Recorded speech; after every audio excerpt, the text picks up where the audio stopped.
नमस्कार दोस्तों, बहुत बहुत स्वागत करते हैं आज के फिर से एक नई घटना में। दोस्तों, आज की घटना काफ़ी हैरान कर देने वाली और काफ़ी झकझोर देने वाली है। आप कल्पना भी नहीं कर सकते कि एक मोबाइल की वजह से एक भाई बहन के साथ इतना बड़ा हादसा होता है, जो किसी ने कल्पना भी नहीं किया था। दरअसल दोस्तों, आज की जो घटना है, ये घटना एक झारखंड झारखंड का एक जिला लगता है कोडरमा। उसी कोडरमा में सीतापुर नाम का गांव हुआ करता है। उसी सीतापुर में रहने वाला रणवीर चौधरी रणवीर चौधरी के परिवार में उसकी पत्नी होती है मंजू देवी, जो घर का काम काज किया करती थी। दूसरी ओर यहाँ पर रणवीर के दो ही संतान होते हैं, पुत्र होते हैं, एक पुत्री होती है। पुत्र की उम्र लगभग 18 से 19 वर्ष के बीच में रहते हैं। पुत्री की उम्र लगभग 17 से 16 वर्ष के बीच में रहते हैं। और इस तरह से उनके दोनों पुत्र और पुत्रियाँ काफ़ी उसका चाल चलन बिल्कुल भी ठीक नहीं रहते हैं। भले ही वो कम उम्र के थे, लेकिन उनकी शैतान बड़ों जैसा था। और यहाँ पर रणवीर ने कभी सपनों भी नहीं सोचा था कि आने वाले समय में उनके घर में एक बहुत ही बड़ा दुख का पहाड़ टूटने वाला है।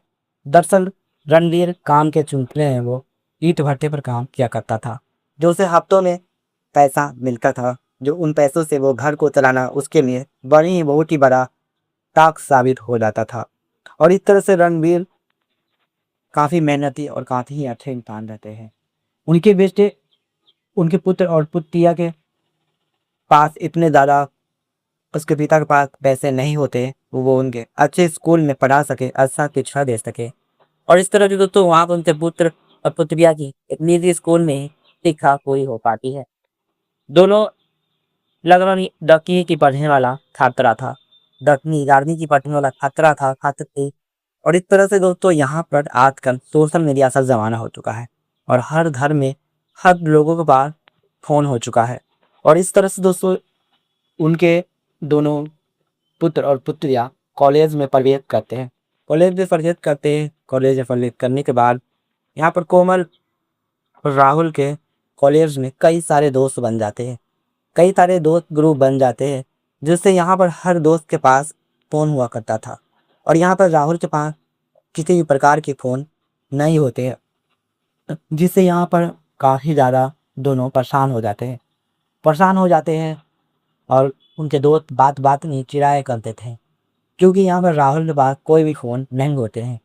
और इस तरह से दोस्तों राहुल घर पर आते हैं और आने के बाद अपने पिताजी को कहते हैं, पिताजी मेरे दोस्त के पास फ़ोन हुआ करता है और फ़ोन वो गेम वीडियोस देखा करते हैं, जो मुझे काफ़ी चिढ़ाते हैं, मुझे बिल्कुल भी पसंद नहीं आता है, मुझे भी एक फ़ोन चाहिए।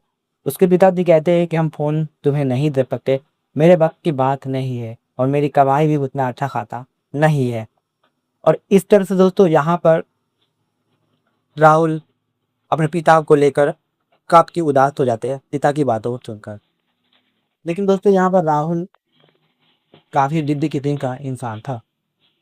और इस तरह से दोस्तों राहुल अपने पिता की जगह वो कहता है कि हम ज़्यादा काम करेंगे और मुझे भी पैसे की ज़रूरत है सख्त से सख्त, और हम भी भट्टे पे काम करना चाहते हैं। उसके पिता कहते हैं कि तुम्हें अभी पढ़ाई की ज़रूरत है, तुम्हें एक अच्छा अभी इंसान बनना है, तुम ये काम नहीं करो। लेकिन दोस्तों यहाँ पर राहुल काफ़ी जिद्दी किस्म का वो लड़का था। वो पिता की बात को नहीं सुनता और वो कमाने के लिए निकल जाता है और वो पार्ट टाइम काम करके पैसे कमा लेता है। पैसे कमा लेने के बाद वो सेकेंड हैंड फ़ोन खरीदता है। फ़ोन खरीदने के बाद दोस्तों राहुल का मन काफ़ी खुश हो जाता है पहले से, और वो अपने दोस्तों को दिखाने के लिए कॉलेज में चला जाता है। कॉलेज में दोस्त लोग देखते हैं राहुल को लेकर कई सारे, राहुल को उस फ़ोन में क्या क्या चीज़ें हैं, नहीं है, कैसे चलाया जाता है, सारा कुछ राहुल अपने दोस्तों से सीखते हैं। उसके दोस्त जो चिढ़ाते से राहुल ये सब तमाचा मारते हैं। और इस तरह से दोस्तों राहुल घर पर आकर उसका मोबाइल काफ़ी पसंद था और वो मोबाइल को काफ़ी ज़्यादा यूज करते थे। लेकिन आने वाले समय में राहुल ने कभी सपने में नहीं सोचा था कि मेरी मोबाइल मेरी आगे मौत का कारण बन सकता है। दरअसल दोस्तों यहाँ पर इस मोबाइल की वजह से राहुल और उसकी बहन कोमल के साथ बहुत ही बड़ा हादसा हो जाता है। इसके पीछे की क्या सच्चाई है, क्या वजह है, आखिरकार क्या हुआ है, आगे हम कहानी में विस्तार से बात करेंगे। दोस्तों वीडियो में आगे बढ़ने से पहले वीडियो को अभी तो लाइक नहीं किया है, कि वीडियो में लाइक करके चैनल को सब्सक्राइब जरूर करें। कमेंट बॉक्स में ये भी बताएं कि वीडियो आप कहाँ से देख रहे हैं, और साथ में चैनल को सब्सक्राइब करके घंटा वाली पर दबावें।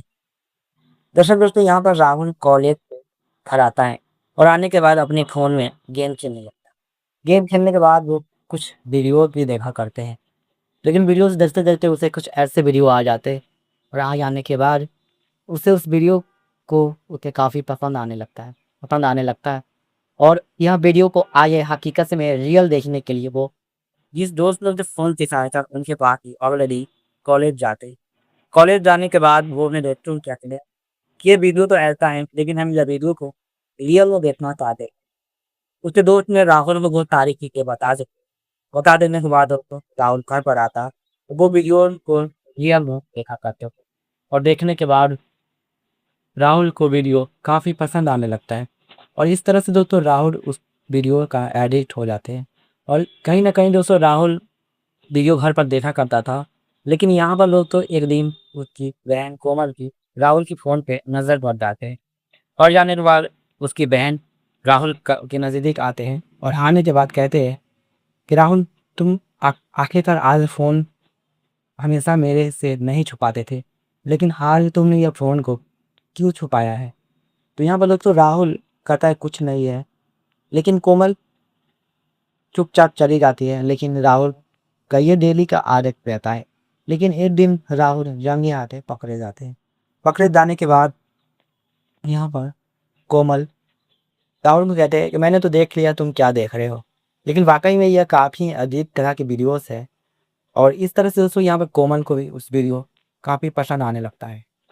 कोमल भी उस वीडियो को काफ़ी मज़े से चाव से देखने लगती है और इधर राहुल भी देखने लगता है और यार सिलसिला महीनों तक गुजर जाता है। महीनों तक गुजर जाने के बाद दोनों को काफ़ी अच्छा लगने लगता है और एक तरह से दोस्तों दोनों की दिमागी संतुलन बिगड़ जाते हैं और बिगड़ने के बाद दोस्तों यहाँ पर वो दोनों भूल चुके थे वो भाई बहन हैं और इस तरह से दोस्तों राहुल और कोमल अपने पिता के छुप के कमरे में वो वीडियोस को देखा करते थे और एक दिन कोमल अपने भाई राहुल को कहते हैं ये वीडियो में कर रहा है क्यों ना हम भी ऐसा कर सकते हैं और इस तरह से दोस्तों कोमल और राहुल एक बार ट्राई करते हैं दोनों को काफ़ी अच्छा लगने लगता है और अच्छा लगने लगता है कि यहाँ पर यह कारनामे में आने वाले 10 से 15 दिन तक वो लोग करते रहते हैं और इस तरह से दोस्तों आने वाले महीना गुजर जाता है। महीना गुजर जाने के बाद दोनों के दोस्तों भयंकर बीमारी बताने लगते हैं।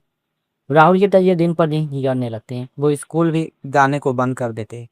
दूसरी ओर कोमल की भी तबीयत दिन पर दिन बिगड़ने लगती है और इस तरह से दोस्तों यहाँ पर रणवीर काफ़ी परेशान हो जाते हैं कि आखिरकार जब से इन्होंने मोबाइल खरीदी तब से इनकी ऐसी हरकतें मुझे देखा नहीं जा रहा। लेकिन दोस्तों यहाँ पर उसकी नसें काफ़ी ज़्यादा सर से ऊपर चढ़ चुका था। दोनों भाई बहन की तबीयत बिगड़ने के बाद ही वो ऐसा काम को जारी रखते हैं, लेकिन सीरियस था ये एक दिन बिगड़ जाते।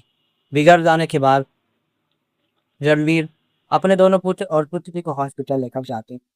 हॉस्पिटल लेकर जाने के बाद दोस्तों यहाँ पर दोनों की इलाज चलती है। इलाज चलने के बाद कुछ क्षण बाद डॉक्टर जब रणवीर को रिपोर्ट देते हैं तो रणवीर के दोस्तों पैरों तले ज़मीन खिसक जाती है। तथा दोस्तों यहाँ पर कोमल प्रेग्नेंट हो चुकी थी और इस तरह से दोस्तों रणवीर का पैरों तले ज़मीन खिसक जाता है। वो सोचने पर मजबूर हो जाता है कि आखिरकार कोमल के साथ ऐसे कौन कर सकता है, आखिरकार यह कोमल के साथ ऐसे कैसे हो गया। और इस तरह से दोस्तों यहाँ पर दोनों कोमल और राहुल घर पर आते हैं। घर पर आने के बाद रणवीर कोमल और राहुल से पूछते कि आखिरकार तुम दोनों के साथ ऐसा क्यों हुआ, तुम्हारे साथ ऐसा किसने किया है। दोनों राहुल और कोमल काफ़ी डरे हुए थे। वो डर के अपने पिताजी को बताते हैं। पिताजी को सारी हकीकत बता देते हैं क्योंकि राहुल के पास कोई दूसरा ऑप्शन नहीं था। अगर वो पिताजी को नहीं बताते तो उनकी ज़िंदगी मौत पर दाँव पर छिड़ जाती। लेकिन दोस्तों वो दोनों एचआईवी बीमारी का वो और आने वाले समय में उनकी बीमारी का हालात और भी ज़्यादा बढ़ते रहता है और आने वाले कुछ दिन बाद राहुल और कोमल की मौत हो जाती है। मौत हो जाने के बाद दोस्तों यहाँ पर उसके पिताजी अपने मन से अपनी इच्छा से कहते हैं जो हुआ बढ़िया हुआ, जैसे करनी वैसे ही भरनी। और इस तरह से दोस्तों यहाँ पर उसके पिता रणबीर को पता चल चुका था कि ये दोनों गलत हरकतें करते थे, जैसा हुआ वैसा इनके साथ ऐसा ही होना चाहिए। और वो भी था अपनी सर पे इज्जत की मिट्टी में मिल जाती है। तो रणवीर की जो सपने थे वो एक तरह से अंधेरे में चली जाती है। वो अपने पुत्र को लेकर आने वाले सपने सजाए थे, लेकिन उनके पुत्र और पुत्री मोबाइल की वजह से उनके साथ बहुत ही बड़ा हादसा हो जाता है। दोस्तों आज की कहानी से यही सीख मिलती है कि इंसान को लिमिट क्रॉस नहीं करना चाहिए। आजकल सोशल मीडिया का ज़माना हो चुका है, उसमें कुछ लोग अच्छे काम के लिए यूज़ करते हैं, कुछ लोग गलत काम के लिए यूज़ करते हैं। इनको लेकर आप सबकी क्या राय है? कमेंट बॉक्स में ज़रूर बताएं।